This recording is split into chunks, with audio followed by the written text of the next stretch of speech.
Firstly, a very warm welcome to everyone on behalf of the Queensland Centre for Domestic and Family Violence Research, from myself, Heather Lovett, I'm the Interim Director there, and from Peak Care, and Lindsay Wagner, a very big thank you from Lindsay too. It's 2.5 weeks, isn't it, Cathy, that Cathy and I spoke, and she said, well, if you can pull this together for the 4th of August, I'll be there, and we thank you very much. If I can just firstly acknowledge the traditional owners of the land on which we're meeting, past, present and future. And I'd also like to acknowledge Lyle and Empress Professor Ross Humphreys, Cathy's parents who are with us today, and thank you, it's a privilege to have you here, even though you wouldn't sit in the front row. Michael Hogan, Director General of Communities, Child Safety and Disability Services, is trying to be here later. He's just got a commitment. Steve Armitage, thank you. The Family and Child Commissioner, and Ron Weatherall, again, just amongst the distinguished guests we have with us, Deputy DG, Aboriginal and Torres Strait Islander and Multicultural Affairs. Of course, you're all distinguished guests. You'll have seen the rotating PowerPoint, so phones off, please, and we've got a 45-minute presentation with about half an hour for questions. Queensland is in such an interesting place, as we all know, with child protection reform after what we tend to refer to as the Carmody inquiry. And in that space, nothing is more important perhaps than that nexus between domestic and family violence and child protection that, if I use some of Cathy's words, we've got to be so careful of that we don't repeat history, that we're at a crossroads where we really are moving ahead and paving the way. For me, I think that's about it, and without further ado, I'll hand over to my esteemed colleague Lindsay Wagner. Thank you. Thanks, Heather, and I won't keep you long. You didn't come to hear us speaking, but I just wanted to comment that today's lecture is a step in a journey that we commenced some time ago. So many of you would have attended a symposium that we held in December, which was the commencement of looking at a better understanding and management of the nexus between child protection and domestic violence. Following that symposium, PCARE released a discussion paper, also called Towards a Better Understanding and Management of the Nexus Between Child Protection and Domestic Violence. We set up a Yammer group, and many of you participated in some rigorous and good debate and discussion in what we called our Yam Jams. So we hope that that network is still operating. So we think that after today's lecture, we'll have another one of those fast and furious debates about the things that you picked up and learned from today. It's not the end of the journey for us that following today's lecture, we will also be consulting with certainly PCARE member agencies and other stakeholders about where we go to from here. And that will include some regional consultation groups and focus groups and so on. And we're also very happy that Linda Ann, who's sitting there, and Heather and I presented some material about this nexus to the Child and Family Reform Stakeholder Advisory Group. So we're very pleased that it's firmly in their sight as well, and as Heather said, linked to some of the child and family reforms that will flow out of the Carmody inquiry. Just a reminder too that we are filming today's lecture, which is really good, and that will include the question and answers. So when you see either Cheyenne, can you wave your hand around, Cheyenne? Cheyenne and I will be wandering around with the microphone, so when you have a question, if you could not ask the question until you're handed the microphone, otherwise we're not going to hear it on the film. If you strongly object to being filmed, if you let us know afterwards, we'll edit you out. But hopefully we can, that won't be a problem, and that people will be able to engage in questions and keep the conversation going. The other thing I want to do is one very quick advertisement. Some time ago, PCARE started to promote a group called the National Coalition of Aboriginal and Torres Strait Islander Social Workers, who are attempting to complete their fundraising to hold an international Indigenous conference for social workers in Darwin 2015. So outside, and in your sample bags, you'll see a flyer about that, and we've got a collection box outside for a gold coin donation. I just looked as we came in and it's empty. So we certainly are hoping that if everyone gave a couple of dollars, we can at least make some kind of sizable contribution to that fundraising. It's also pleasing to note that I did see on their website yesterday a couple of Queensland agencies popping up as having donated, so Mercy Community Services, Key Assets and some others. So we'd certainly encourage you to donate to that surely there is no more worthy cause at the moment than to support Aboriginal and Torres Strait Islander social workers as we drastically very much need their unique contribution to human services and particularly in the area of child protection. So we'd certainly encourage you to make your gold coin donation as you leave today and also for your organisations to make a donation via their website. And with that, I'll hand over to Professor Humphreys. Yes, yes, it'll be posted on PICA website as well as CQ University's website. Okay, thank you very much for having me here today. And thank you very much to Heather Lovett and to Pete Gare for having just so rapidly pulled this event together. It's testimony to their great organisational skills that they saw this as a moment to seize the opportunity and to pull an event together. So let me begin by acknowledging the Jagera people, the traditional owners, and pay my respects to elders past and present and to any elders here today. I'd also like to thank the distinguished guests for being here, including my parents. It's the first time they've ever seen me together. It's the first time they've seen me present. So I did think at 86 they could be allowed to come along and enjoy the moment, hopefully. Matthew Lupi and I was saying, is it more intimidating or more nerve-wracking to speak in front of family or in front of senior officials or large crowded rooms? We totally agreed that, you know, family was slightly more difficult than anyone else that you can walk away from. So it's great to be here.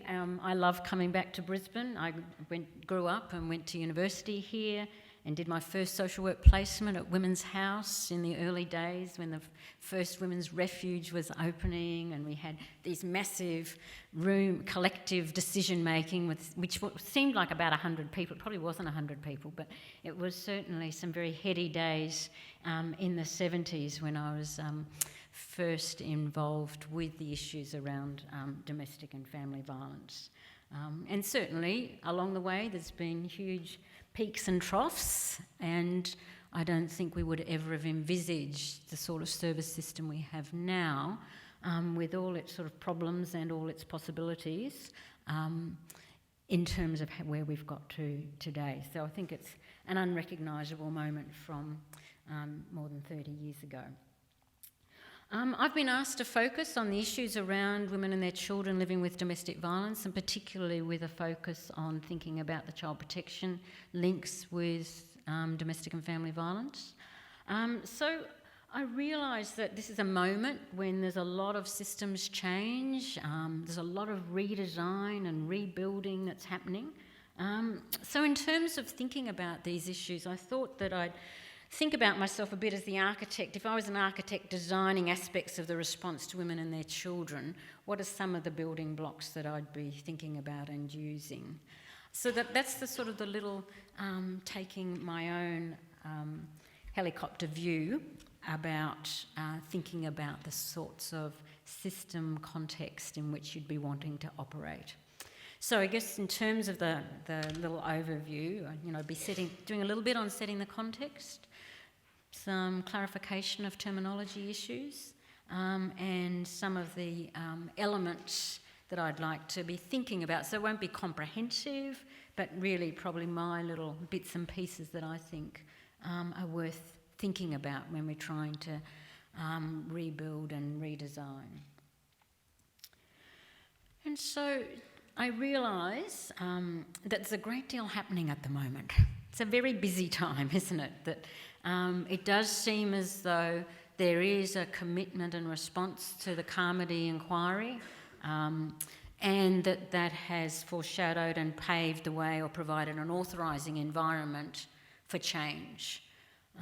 And it was very good of them to last week put out the new tenders and specifications so I could actually have a detailed look at what was going on as you put out for the community-based intake and referral services and the intensive family support services. And it's very notable that within this new service design that there is quite a lot of attention to the issues of domestic and family violence, to say, look, this is a huge part of our intake into the current child safety, child protection system, and therefore we need to recognise it in the redesign of the new service system. So I thought it was really interesting to see that. I have to say that in this environment, which is clearly, it's a very energetic time for everybody, so I do appreciate people making the time to come along today.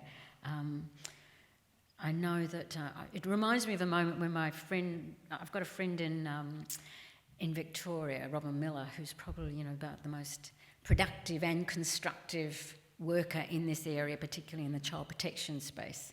I'd say, Rob, how are you going? And she'd say, Kath, it's a great life as long as you don't weaken, which is a John Buchan quote, apparently. But anyway, it just, I know that it's a very energetic time. People will be sort of making new partnerships and trying to work out how to respond to the tenders and who should be in and who should be out and who are we playing with, who are we not playing with. It's a very busy time, and I know that that people would be seeing it, whatever they think of the reform. I imagine that all of you are thinking, well, you have to seize the opportunity at the moment. This is the only game in town. And so how can we be part of it? And how can we make a contribution to try and make this an opportunity that we can work with?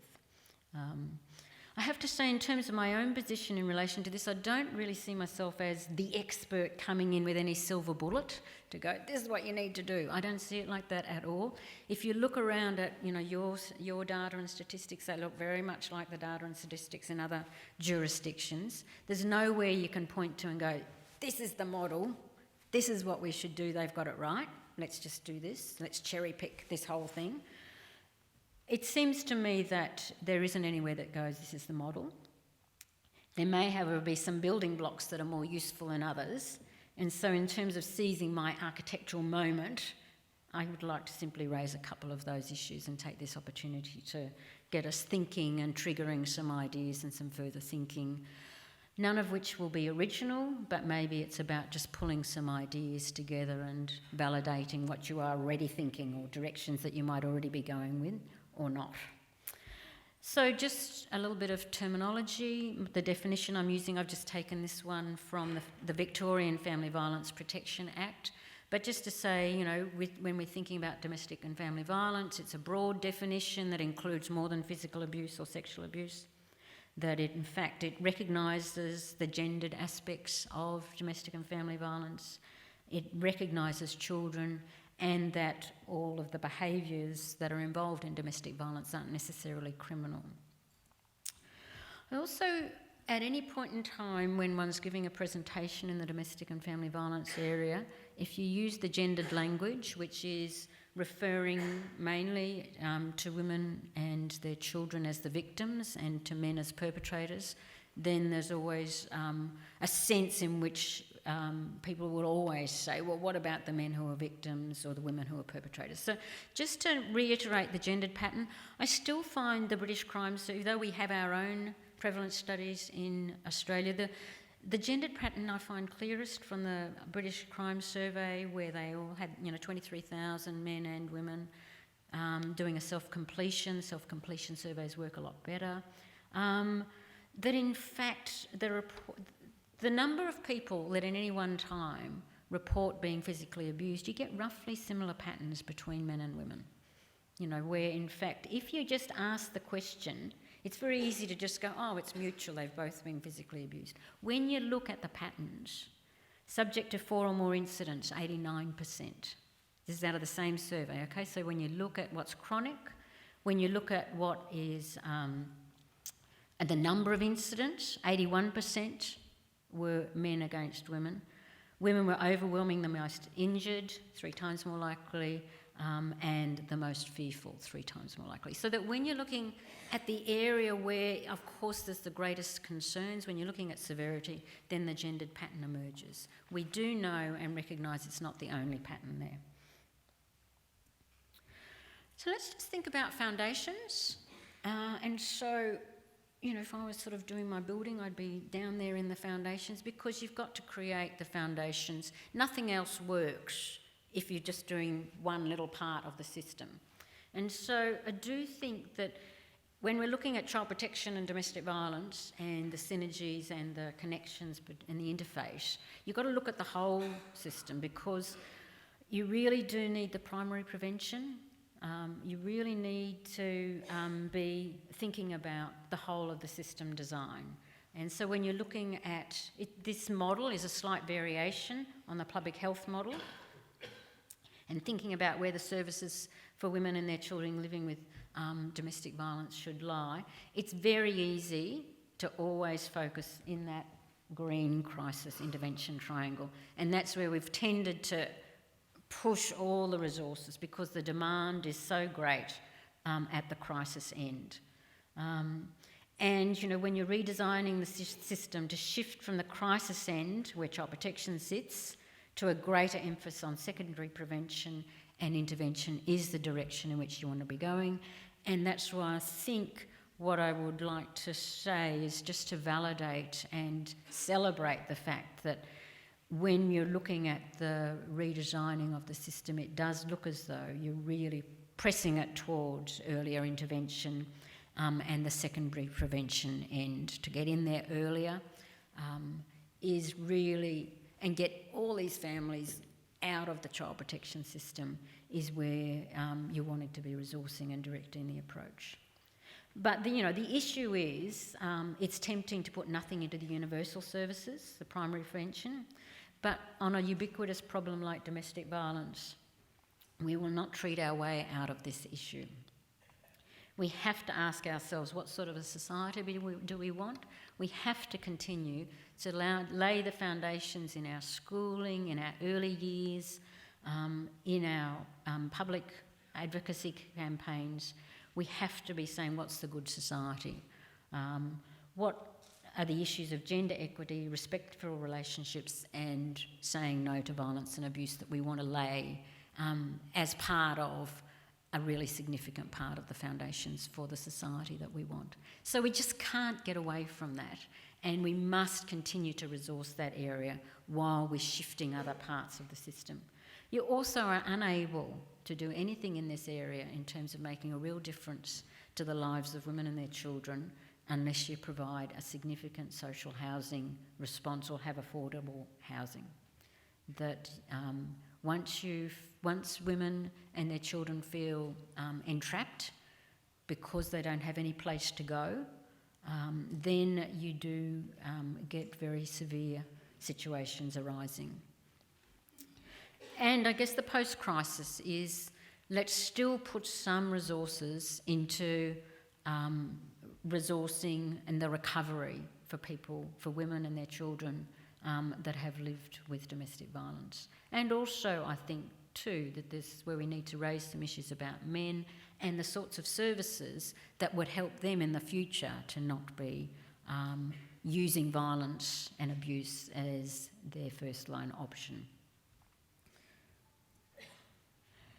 Let me just shift now to thinking then about some of the foundational areas. So in a way, this is moving back into the crisis part of the system to go, well, we do need to sort out how to manage and develop a system that cuts and manages things a little bit better than we've been doing. So I've used this work by Checkland and Poulter, which is from soft systems methodology, which is, about thinking about complex systems, because nowhere is the system more complex than in this interface between child protection and domestic violence. And so using their ideas, efficacy, does it produce its intended outcome, which in this case would be a satisfactory management of the intake and intervention for children affected by domestic violence. In some ways, I've wanted to I know that this is where all your new tendering's happening and you feel like, hey, we've got this sorted now.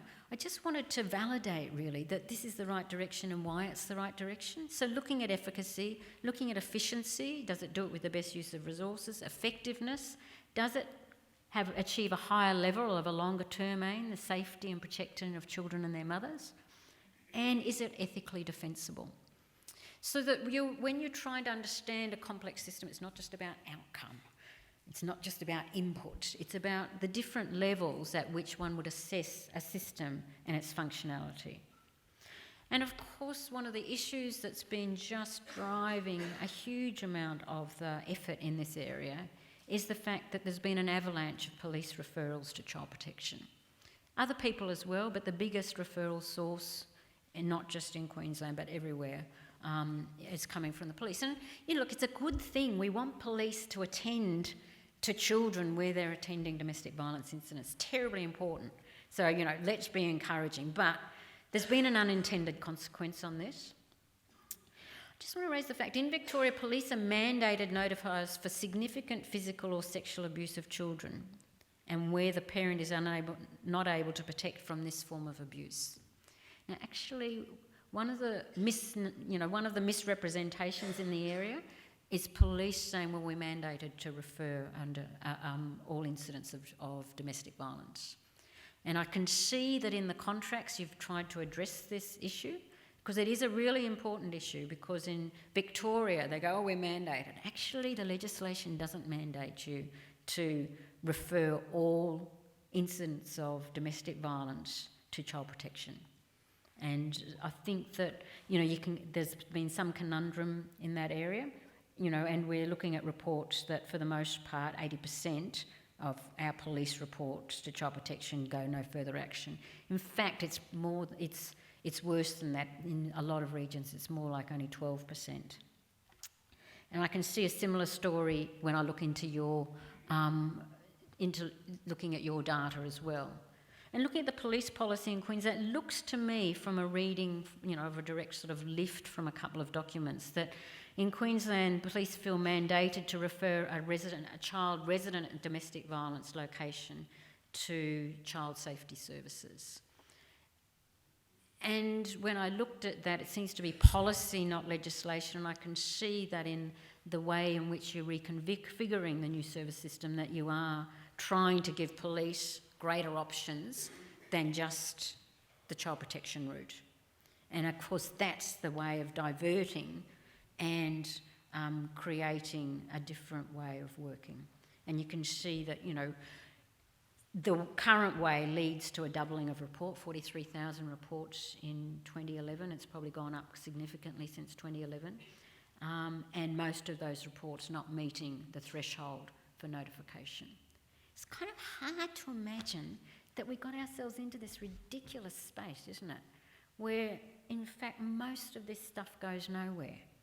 And we thought that this is a safety route for women and children where you've got an incident of domestic violence. We couldn't have got it more wrong, really, to have this constant flow into child protection, inundating the system for an absolutely useless response. It just seems to beg a belief, really. And let me say, Victoria, Queensland, New South Wales, before the Woods inquiry, 76,000 reports, 5,000, 6.5% were substantiated. Less likely to be investigated and more likely to be re-notified. In the UK, exactly the same. So Nikki Stanley did a piece of work, this is just one of many pieces of work, 251 police referrals, following them through in a kind of forensic way to where they landed in the child protection system. 5% of cases actually getting some sort of response to children. So that everywhere this has been an entirely useless and counterproductive route. And I guess it's not surprising that a lot of it doesn't go anywhere. I mean, in a way, there's been consistent research is finding that the emotional well-being of children is undermined by living with domestic violence. We absolutely have to be clear that these children are really in need of help and support, as are their mothers. and sometimes their fathers.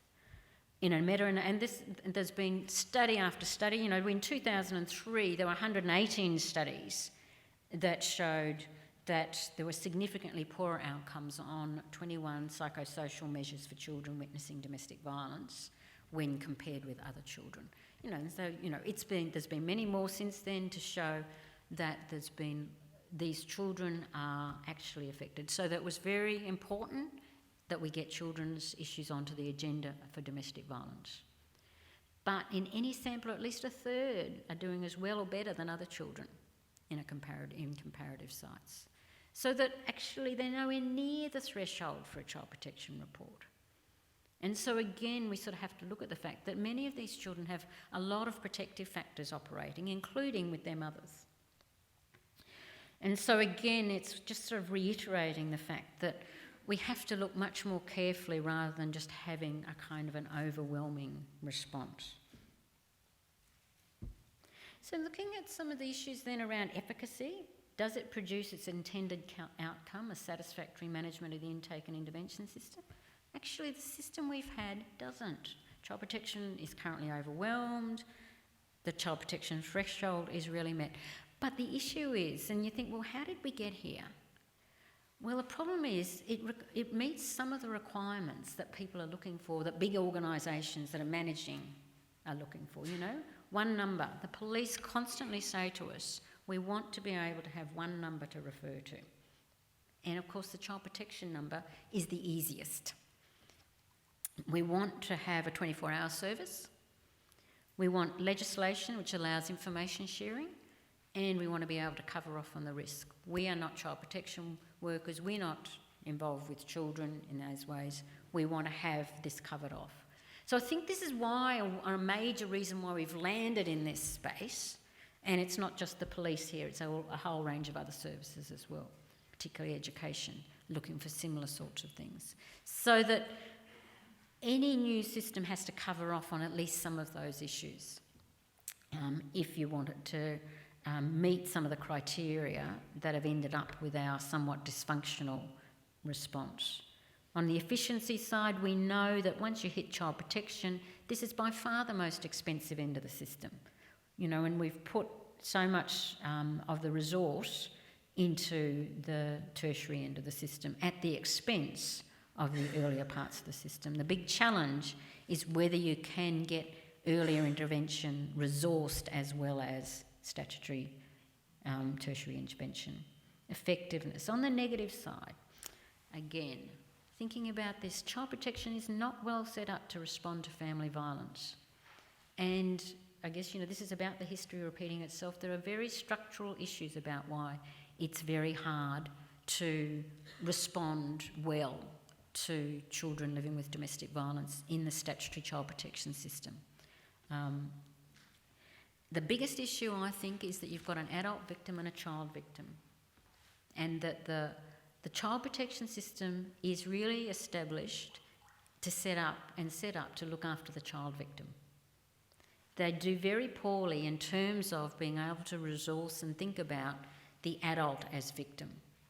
And so I think that that's a conundrum, and you can have some very good individual workers, but you don't have a structure and a system set up well to deal with this issue. You have to, and it seems to me that in a lot of the areas that are trying to think about how you manage that, the only way you manage it is to get a co-location of women's domestic violence workers within child protection, or else a very good relationship that works together, so that you're covering off and not expecting the woman, once she's referred into child protection, to only respond as a mother and not to deal with any of her issues as a victim.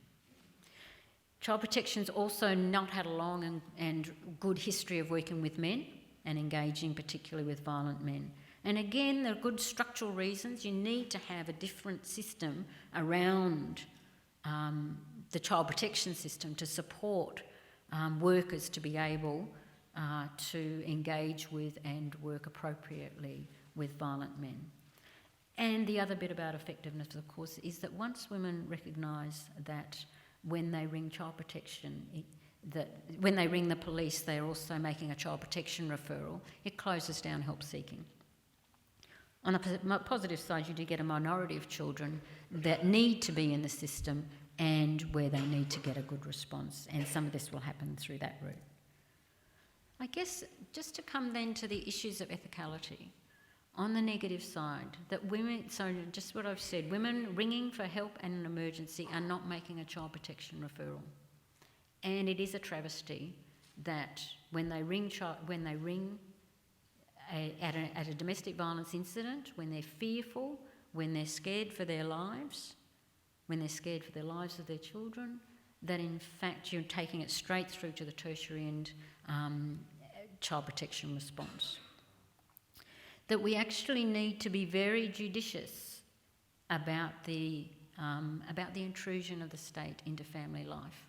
And that I would argue very strongly that this net widening is an ethical problem. We do not want every child and every family being referred into child protection. That in fact there's no role for the state in the lives of many of these families. That in fact you've got to have the role of the state where you've got significant harm. And of course it's very important legislation. And we've had it for more than 100 years because there's a need to respond to children who are being severely damaged. But we've taken in and net-minded in ways that I think are indefensible. There are a large number of referrals also into the system which in reality go no further. Again, why have we net-widened to give no service? And again, that's a travesty. So I think that there are a whole range of issues, and so I just want to, in a way, I wanted to just go through all that to go, look, I think that it's great to hear and it's great to read that there's a reconfiguration of the service system to deal with some of these issues, because here and everywhere else we've been getting them wrong. And who would have thought that we would have ever gone down this route of hitching all domestic violence where there's children to the child protection juggernaut? That in fact that has been a diversion that I think we are seeing everywhere has got us not very far. So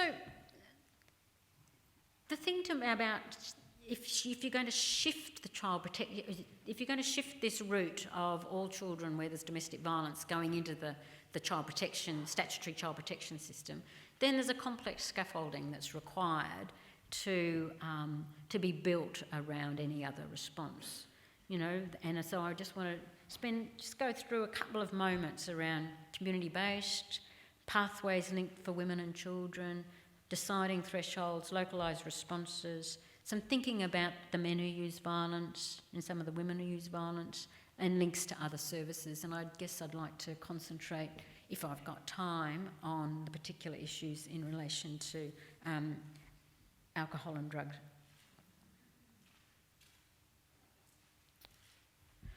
So I guess the good news is that it does look as though if you do a good community-based response to women and their children living with domestic violence, that in fact there's quite a bit of evidence to suggest this is a much more effective route and a much more effective response to women and their children living with domestic violence. So there was a very good report, the Safety in Numbers report, which did an evaluation of the role of the IDVA, the Independent Domestic Violence Advocate Service in England. So in the UK, they set up, a service which was to respond to high-risk women, basically, and their children. It was a model of an advocate working intensively with women at high risk of family violence. So you couldn't get this response unless you were at the end where you'd have some concerns, particularly about the children. So, it is, in a way, this is the group that end up in child protection, but you're taking them into a community route rather than via a child protection route. 2,500 women with 3,600 children, so, a substantial evaluation. 57% of all victims supported by an IDVA experienced a complete or near cessation of abuse following 3 to 4 months of contact. Now, you know, for high-risk women, that is just a huge shift. That is a huge shift. One of the other issues that I wanted to mention about that is the attention to the safety of women markedly decreased the direct threats to children's safety. And so I'll talk a bit about that on the next slide. But by addressing the women's safety issues, you actually were also addressing the children's safety issues for a very big group of women. And that there was a clear link between the number of services offered and the abuse ceasing. So I think partly why the route worked well in the UK was because they already had a very good multi-agency system developed around the high-risk multi-agency risk panels, which bring a range of service system members together. And so they had a good infrastructure already developed so that when the IDVA was doing her work with women, there was a system which she could refer to and which made a difference in the lives of the women and the children involved. Let's just look at some of the issues around children.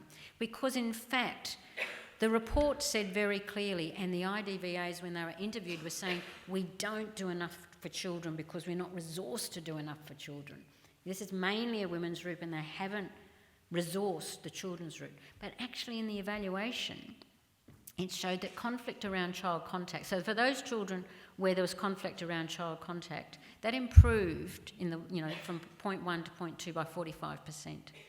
Victim afraid of harm to the children improved by 76%. Perpetrators' threats to kill the children changed by 44% for those children that had been threatened at time 1. So that you can see, when you compare that with the slides from back here, about the response to children, 5% of children received a response under the child protection referral route. This study by Nikki was done at roughly the same time as the IDVA study. And so you can compare those numbers. You can see that for children, even where the focus wasn't on children, but on the safety of women, that in fact it made a huge difference. So there's an issue about not separating out the route for women and the route for children.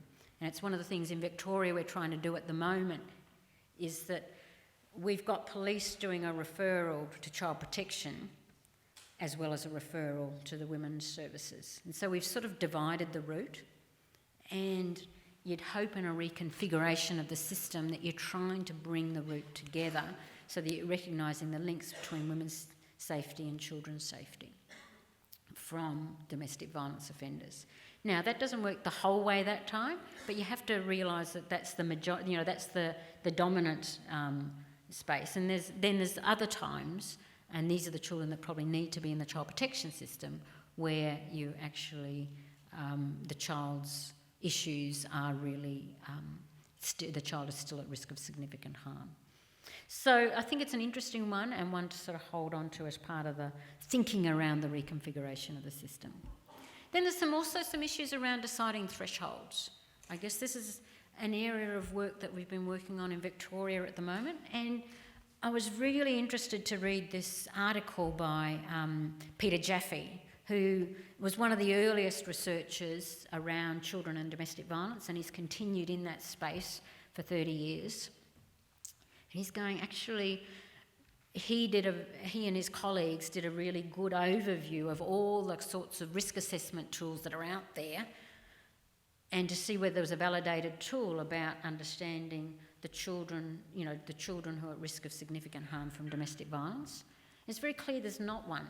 I was very relieved about this because I've been searching, and me and researchers are going, there's got to be something out there. This has been a big problem for a long time. The thing is, it's very complicated because actually there's a lot of protective factors operating for children as well as risk factors. And so there's some issues then about how you think about what the risk for children is in this space, and therefore what you would want to be referring through to child protection. Certainly the Jaffe researchers ended up with saying, well, the clearest issue, I guess, is that the more severe the violence to the women, the higher the risk to children. But there's a problem there insofar as about 40% of the call-outs to police are around post-separation violence.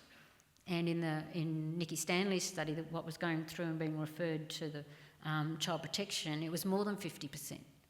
And actually, child protection is not very interested in children where there's post-separation violence. They see their role as much more where you've got the offender living with the child, because they're saying their definition has been of the protective parent as the separated parent, the separated mother. So you've got an issue, and I would say there's a couple of things that this slide raises about thresholds. One would be that you do have a need potentially for a high-risk multi-agency response, because some of these children are very high at risk. These are some of the children that are dying because they're in unsafe contact situations. And so there's a need to respond to high risk for both women and their children who are living still in the home, but also for the ones that are separated.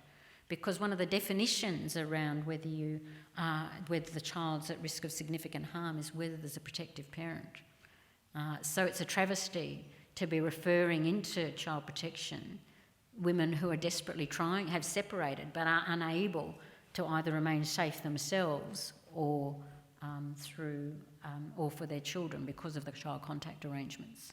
So there's a really important issue here about how we have a response that's perpetrator-focused and which looks at the risks around the perpetrator very specifically, which means that you've got to have a co-chaired response between your domestic violence agency and the police. I guess the other thing about the fact that you're not going to get a tool that's going to tell you what to do in this area, that you do need experienced domestic violence workers to assess the risk, because you've got to be able to see it in the round, and there isn't a tool at this point that gives it to you in the round. I guess there's some issues too then about moving on to the next issue of thresholds and thinking about the response. That one of the issues that is very clear from the new design of the service is that there is about localised responses. And I guess I just wanted to draw some attention to this issue around localised responses because they're much more community development based. That the threshold for action might be the same, but the response may need to be different. And so there's a very interesting example in Lightning Ridge from the Warringah Women's Group. Some of you may know about this story. So a few years ago, in 2009, the New South Wales Department of Community Services removed, over a period of about a year, 41 Aboriginal children around the Lightning Ridge area into care. Now, the women's mainly, and this, there were lots of issues around domestic violence and substance use. The grandmothers, particularly in the area, were just beside themselves about what they saw as another stolen generation. They went to the Ombudsman. Now, the Ombudsman, in his recommendations, didn't investigate whether the department had been right to remove children. What he said was, you've got to the department and the women's group have to work together. And he deputised the women, or the department deputised the women in the Aboriginal community to work together with the department. And in doing that, actually, a lot of the women got employed by the department, and the removal rate plummeted to naught for, at least 3 consecutive years. Most children were restored to their families. The Warringah women were able to identify trustworthy carers prior to removal and help to coordinate early intervention in at-risk homes. And what they said they did was they made the department adhere to its own policies of early intervention and to kin placements by working with women who were trusted in the community.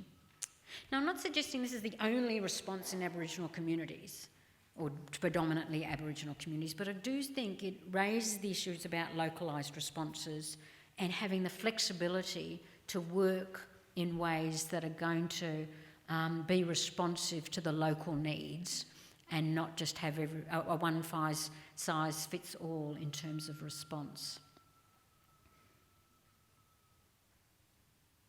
So moving on, another issue. So another part of the building block. What about the men?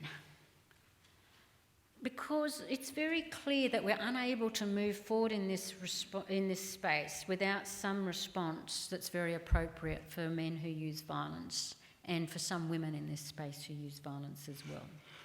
In 2012 to 13, 17 homicides were identified as occurring within the context of domestic and family violence, of which 4 were murder-suicides, equating to 20 deaths. One of the things was that almost half of those did not occur in the shared residence, so that about half of them were probably from women who were already separated or were in the process of separating. Now, I guess one of the things then that's foundation, so this is very serious, the issues around men are extremely serious, and a lot of it is criminal. So you need a strong and coordinated both civil and criminal justice response. It's absolutely foundational, and you can't move forward in this area without a trust in the police and in the court response and the correctional services. And I think that at times we've made much more investment in this area than other times. I would say in Victoria, there's been a huge effort with the police response, and we've had very reforming commissioners in this space that have been very effective in moving the police service forward. It's far from perfect, but compared with 10 years ago, it's in an extraordinarily different space. I'd say that our court response has been far less effective, and you do have to get the two aligned.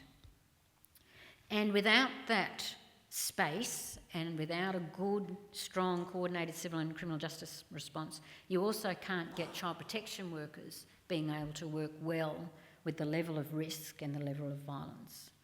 Because if we're suggesting that child protection workers need to be working more with men, you have to create a context in when that's safe enough to do so, and it does mean you have to have a strong criminal justice response.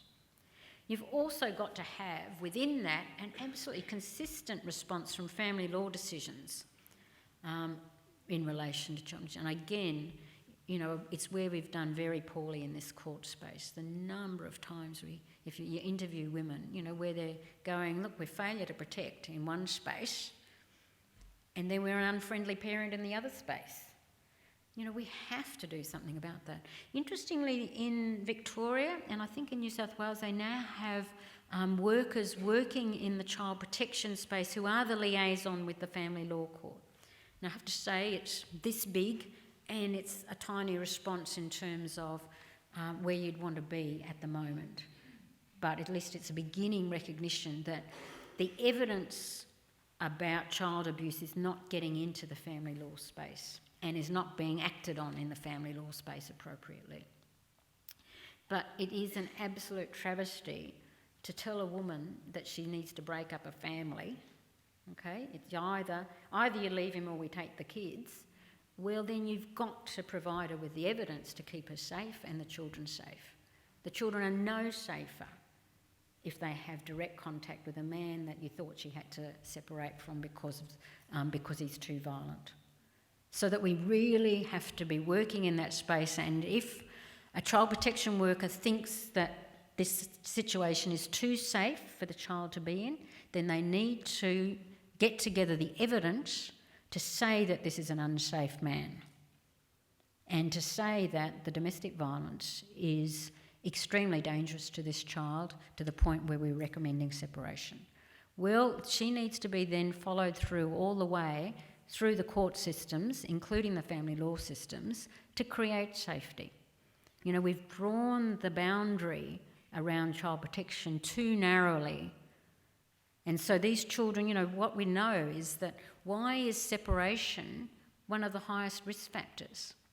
In any of the risk assessments for domestic and family violence, top of the list, separation. More women are killed or raped and their children killed or harmed in the processes of separating or when they're separated than they are when they're living in the situation. So we just need to be really thoughtful about how we, in a reconfiguration, how we're working in this space, because there's work to be done in this space. I guess too that men's behaviour change programs have to be part of the space as well. I know that the evidence base isn't fabulous, but when you interview women where their partners are on the programs, there's a group of men that are clearly wanting to make a difference to their lives, and it's pretty much it's not an equitable way of working to not provide some service for those men that who want to change and who are motivated to change. And when you interview women, you're getting a different group of women who access the services through men's behaviour change programs as partners and ex-partners. And they're also saying, I really needed to give him a chance, and without a chance I didn't feel I could leave him. You know, they are wanting this chance. They're also saying that for those men who are responding well, they can see a huge difference when he's on the program and when he's not. So I think there's a role. The other place where there's a role is that magistrates will not, if you think this man's very dangerous, magistrates will not give a custodial sentence where they don't see themselves as having given this man a chance in the community. And so you really need, so the ACT response, so the ACT was very interesting when they were looking at the planks, you know, the building blocks to a good, supported family violence response. They said we couldn't get any men in custody until we had a men's behaviour change program. That they had to feel, magistrates had to feel like they were giving them a chance before jail. And so I thought there was an interesting, it's always resonated with me, and it's a sort of a thought about the configuration of the system. The other thing is these men's behaviour change programs are not standalone programs. You know, Ed Gondolf's work was really important in this area to say the system mattered. It's got to be connected in with the courts, the police, and with the human services area. So just finally, some links to other aspects of the service system.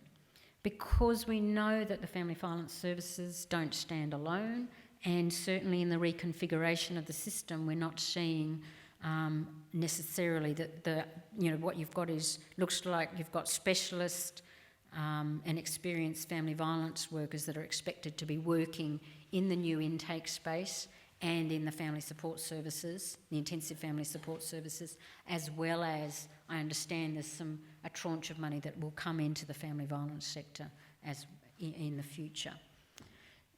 And, you know, the links with disability services, we know that women living with disabilities are much more vulnerable. We know that mental health services are also important in this space. There's huge links with the issues around mental health. There's also very important links to be made with the drug and alcohol services. We could also add in, you know, a whole range of other specialty areas that could be where you've got the linked services. I just wanted to finish really with throwing out to you some ideas around the drug and alcohol services. So, you know, of all the different parts of the service system one could choose, I just wanted to have a few words that if I had my time again, or if I was redesigning in this space, I'd be prioritising some stuff to do with drug and alcohol services and the links to domestic violence. So let's just look at the links. Alcohol is involved in 50% of all domestic violence incidents and 73% of physical partner assaults, with 2/3 of domestic violence involving alcohol resulted in injuries. Where injuries were sustained, they were more serious and more numerous compared with non-alcohol related domestic violence incidents. So if you want harm reduction, then actually you need to be working on the drug and alcohol issues, is what these, you know, the data would be telling us. That alcohol is consumed in 44% of partner homicides over a 6-year period. High numbers of homicides were particularly associated with Indigenous, where 87% involved alcohol having been consumed. And that you also have victims who are more likely to have alcohol problems than those than in control groups. I know it depends on who's asking the questions around the relationship between domestic violence and drug and alcohol. So when Ed Gondolf went into the alcohol rehab centre to do a very important piece of research, when they went to the clinical reports, showed 20% of the men who were using drug and alcohol, who were in the alcohol rehab service, there was a report also of domestic violence. So basically, they were hardly asking, that in terms of the risk assessment as men went in, there was very little happening. When you asked the men in the same service, 52% said, yes, I've been violent and abusive towards my partner or ex-partner. When you asked the partners, 82% said of these men that there'd been violence and abuse. So it says two things. A, you've got to ask the questions and you've got to ask the right people the questions. It also, again, shows that enormous link between drug and alcohol services. These drug and alcohol services, working with men, a lot of them working with men, are not addressing the issues of violence and abuse.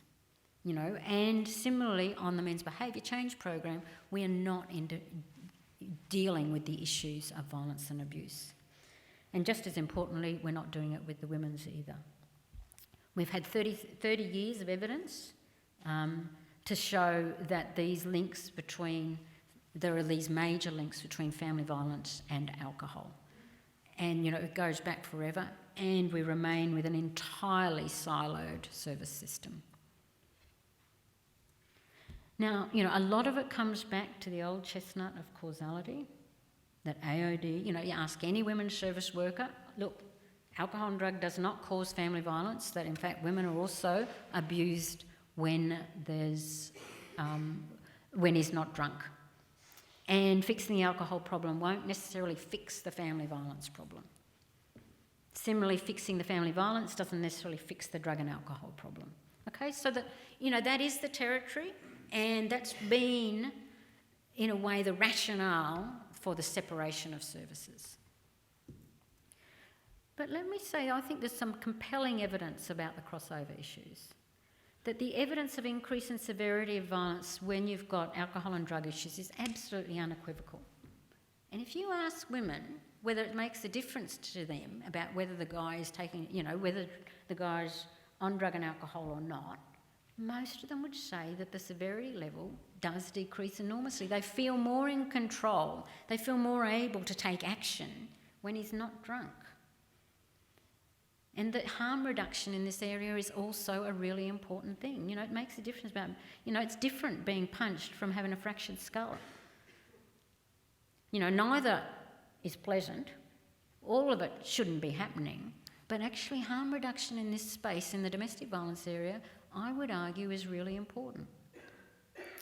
Similarly, for women using drug and alcohol services, their recovery is completely entwined with their ability to escape from violence.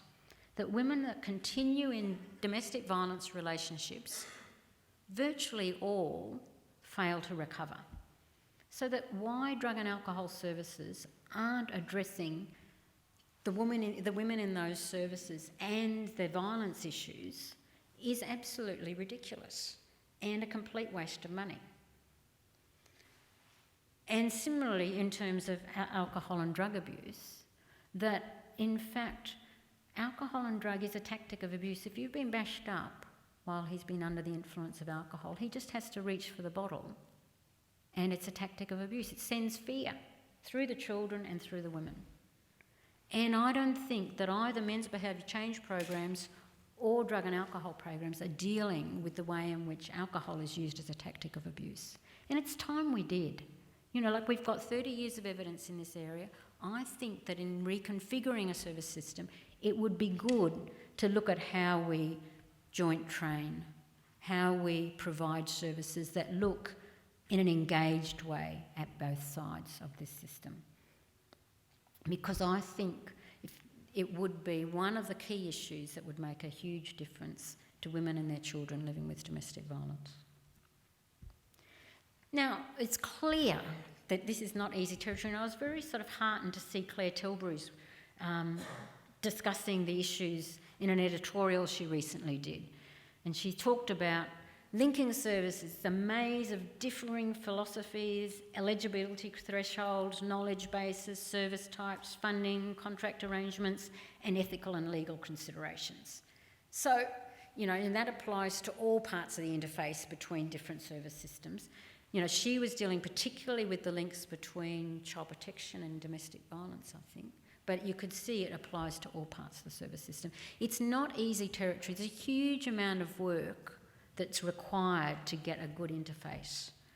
And I guess that's why, this will be a slow build in terms of reconfiguring a system, because there's a lot to be worked out when you co-locate services or when you try and get a better interface between issues like child protection and the specialist family violence services.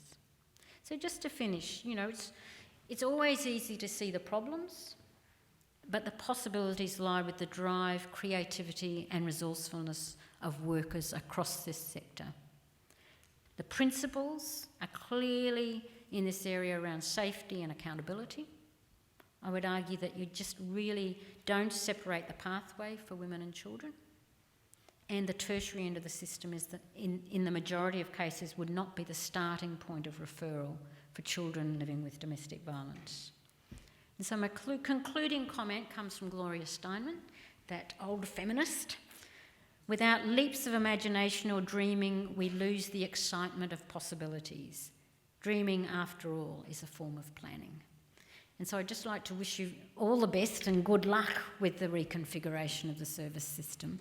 And it will be entirely dependent, not entirely, but a lot of it will be dependent on the huge drive and energy that workers bring to this space. And we know that, that our human capital is actually our best resource. And so thank you very much for listening.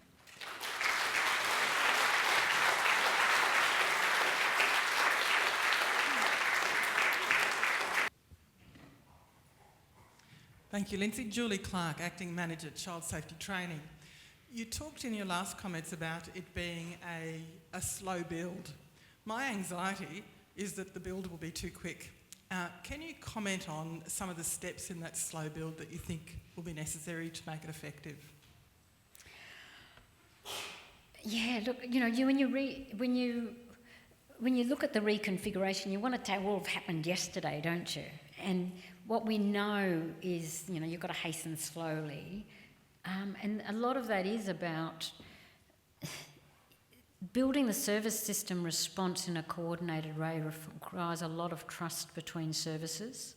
That, a women's service has to begin to trust that the child protection service would respond in a non-punitive way when they make a referral.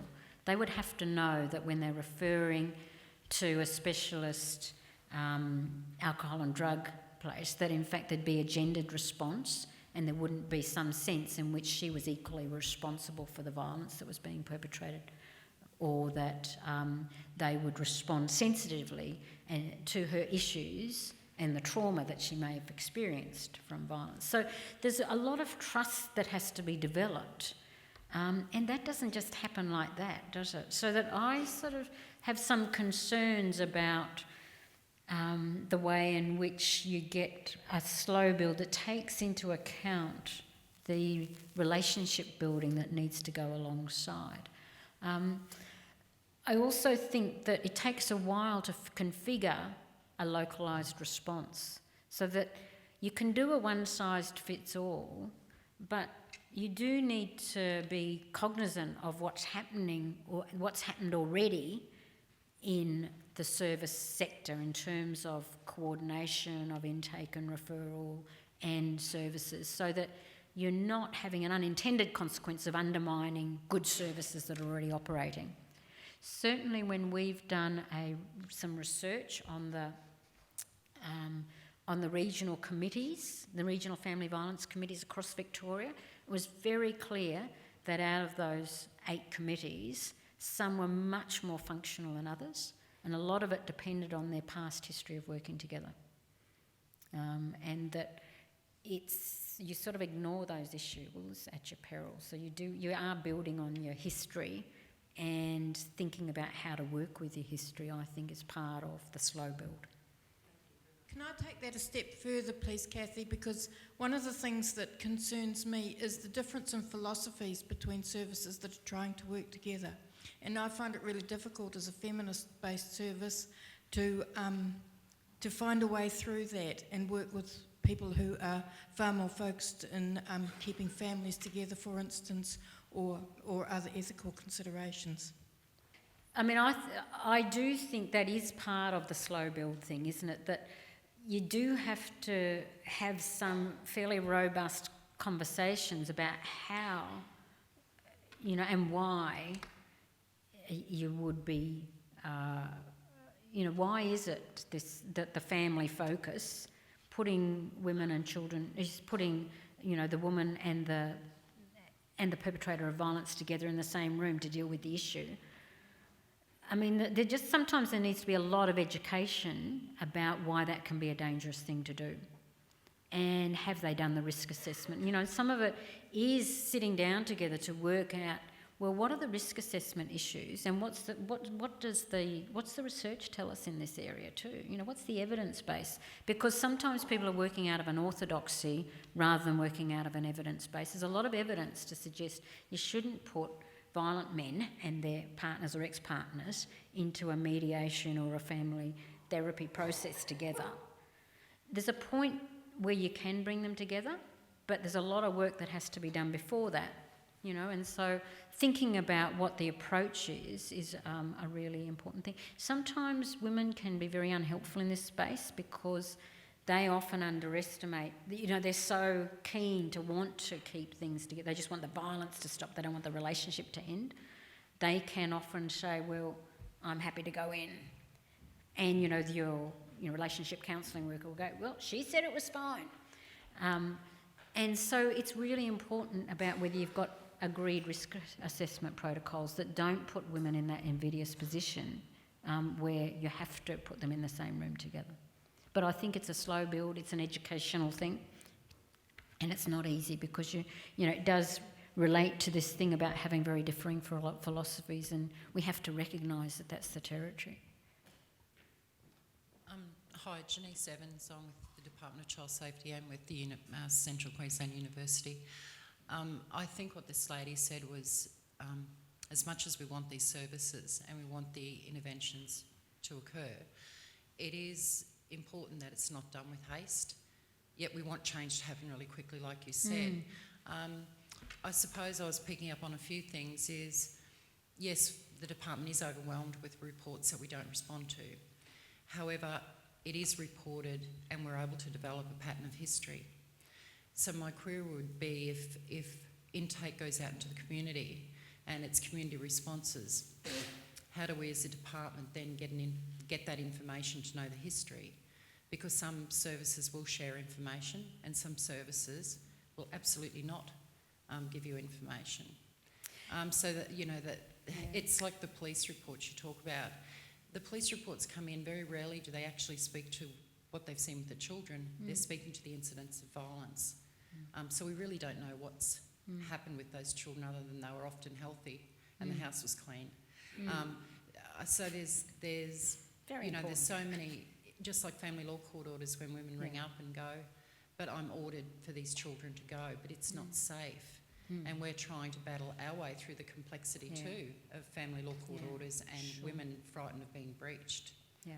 So just to deal with the first one about information sharing, I was interested to see that the new community-based intake and referral points have got information sharing legislation. I don't know whether it's legislation or, there's the ability to share is built into that system as well as, so I thought that was an important point. I guess when we look, I'm trying to, it seems to me that you've got a hybrid of the child first and intensive family support services system within Victoria.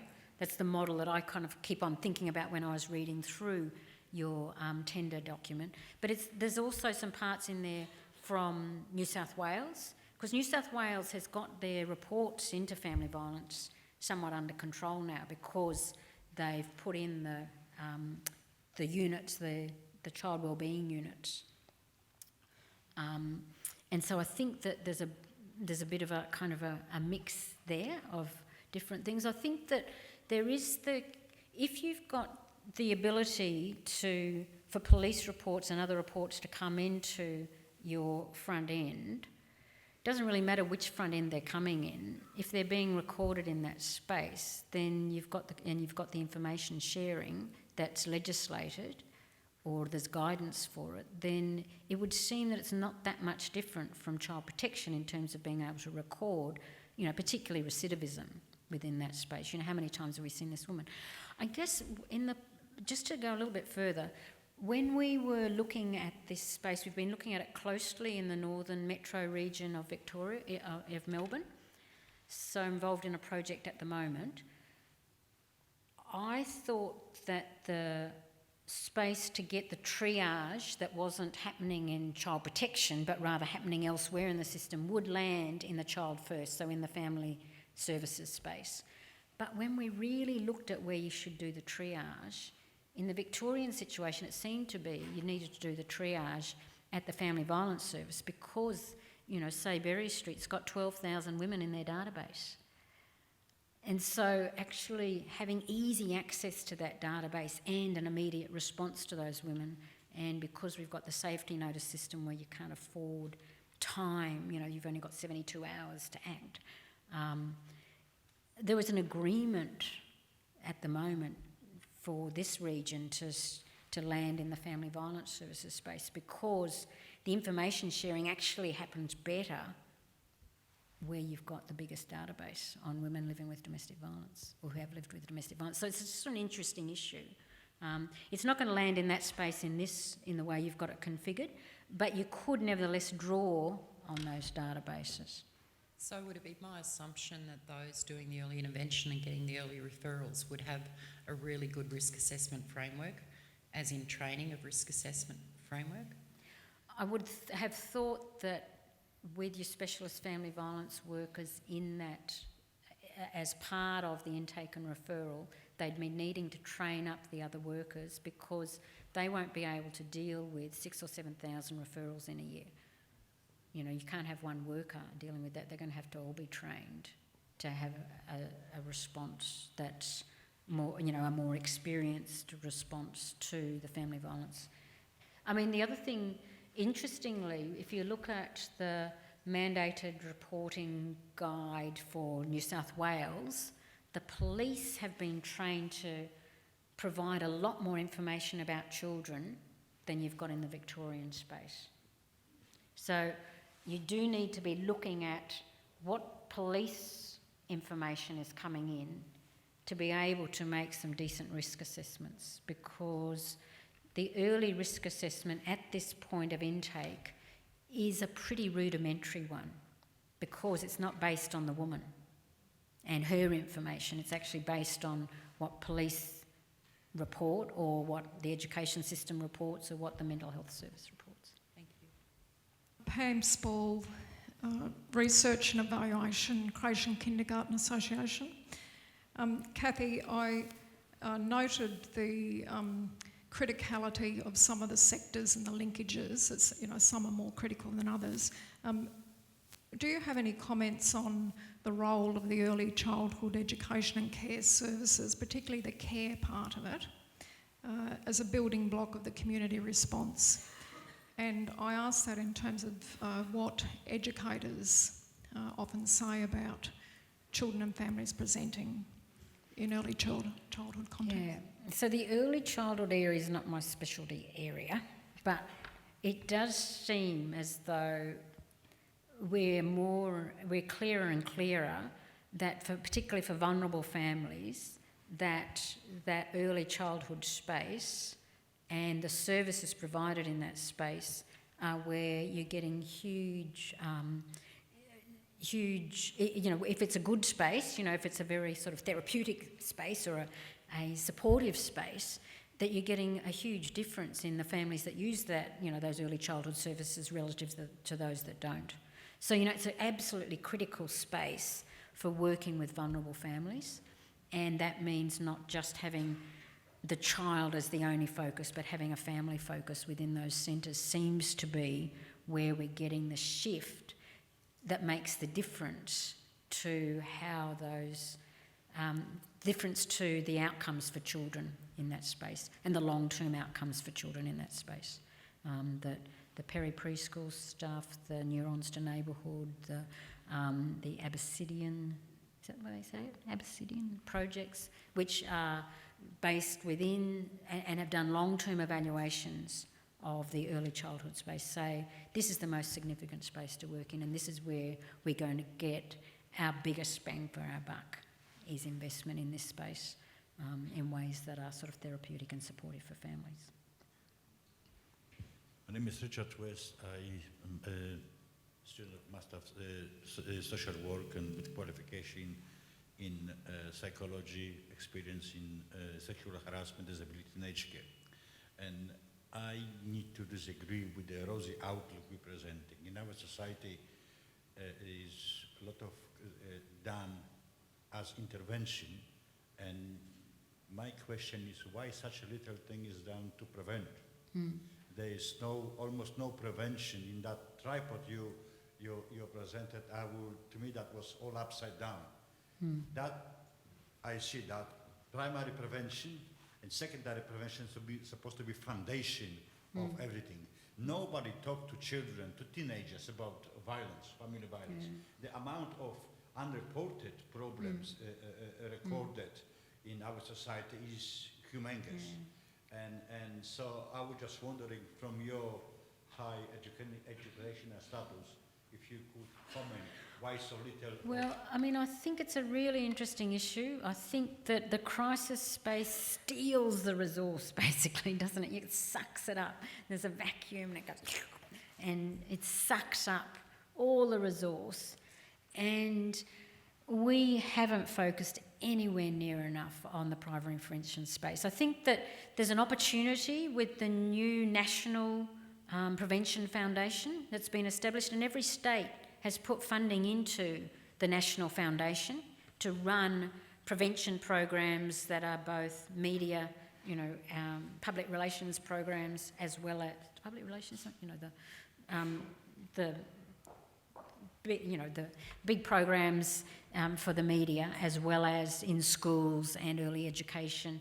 That there is an opportunity with the new Prevention Foundation, which is national, and with each state putting in funding, but it's an undeveloped space, and I do think we have to be thinking about what do we want from a good society, and how do we continue to promote and re-promote the messages about respect for relationships and how you build respect for relationships, and how when you don't get your way, you don't bash someone up. It's pretty fundamental, but it's not something that we have enough attention to build those foundations. It is foundational. I'm sorry, I just have a problem with, in our society we have, I have problem with that in our society that we have injection for flu, injection to prevent sickness and all this stuff. And when a woman gets bashed at home, oh, I'm sorry, you poor little thing, you got bitten today, oh, how bad it is. And nobody talk about this thing to teenagers who getting into life, who getting involved in relationship. I agree. And nobody talking about it. So why? Why we have prevention for flu and no prevention for domestic violence? No, I mean, Sorry. I think it's a totally significant point. We can't underestimate in this space how we continue to try and build the primary prevention agenda and not let everything get sucked up in the service system. We have to continue to try and build the foundations for what the sort of society and the culture and the place that we want to live in and we want our children to live and grow up in. Hi, my name is Eva and I work at Red Cross, and I'm just wondering with some of the men's behaviour change programs if there's any standout models, because this is also obviously an area that we need to do a lot more work in. Okay, so Look, some models seem to be better than others, but it's, the evidence base is very fragmented. So it's really hard to know whether it's the length of program makes any difference, whether it's mandated or voluntary makes any difference, whether you have open groups or closed groups. There's a whole range of different characteristics that there's been endless studies and controls on to try and understand how you work better in this intervention, in this area for intervention. I guess I'm just got a new 3-year ARC research program which is looking at how these programs, whether they're mandated men's behaviour change programs or whether they're the Aboriginal healing services, how they're dealing with the issues of fathering. Because actually when you look at who are the referrers into men's behaviour change programs, particularly in Victoria, they're all from the Family Relationship Centre or Child Protection. And actually that's about men's fathering. And actually the amount of attention to men as fathers in those programs is very limited. So there's a mismatch between the referral base and what's happening in those programs. And then once you're in that space of thinking about men as fathers, because actually a lot of men want to be good fathers, they don't necessarily want to be good partners, but they do want to be, they're much more motivated about their fathering than they are about their partnering.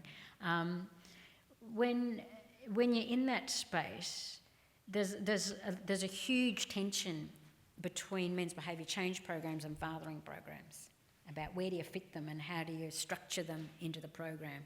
Is it you'd have to do the men's behaviour change stuff, work on the issues around the violence towards women first, put a program in the middle and then continue on? Is it parenting after violence, so you deal with the violence towards the woman first, or is it that it's integrated? It does look as though, on an initial look at in our first 6 months, it does look like the Aboriginal healing services have a more holistic space, and maybe there's some cross-learning that could happen in this space that could be very important. And so, I think there's lots of issues about how you work in the men's behaviour change space, and work with the issues around men and violence, and then how you include some issues around women and violence and young people and violence. But what we do know is you can't ignore that part of the service system. You've got to have some building blocks in there to keep on working. I think that the Gold Coast service is a really good exemplar of some of the work that's happening in the fathering space around fathers and domestic violence in the context of a men's behaviour change program. The only other thing I'd say is we do know that there's nothing to support anger management, in short anger management programs, and nothing to support, and very little to support the fact of standalone programs that aren't integrated within the wider system. Cathy, I think we could keep you here all day. Could you join with me in thanking very much Professor Cathy Humphreys?